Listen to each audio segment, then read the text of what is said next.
മിക്ക ആളുകൾക്കും അവരുടെ സ്മെല്ല് അവർക്ക് ഒരിക്കലും ഇഷ്ടപ്പെടാൻ പറ്റണില്ല.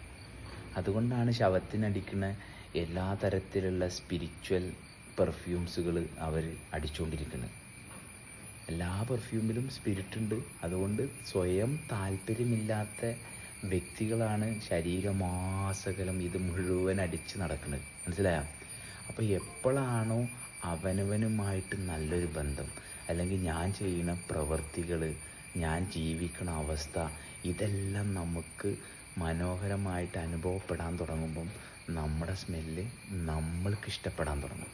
അല്ലെങ്കിൽ ആ നമ്മുടെ സ്മെല്ല് എന്താണെന്ന് നമ്മൾ അറിയാൻ തുടങ്ങും.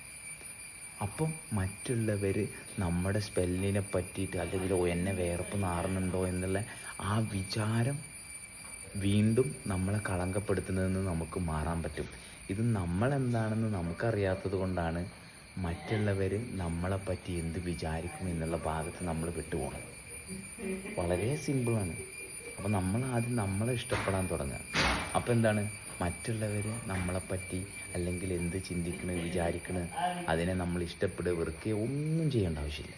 വളരെ സിമ്പിളായിട്ട് നമുക്ക് നമ്മളെ പൊസിഷനിലിരിക്കാൻ പറ്റും.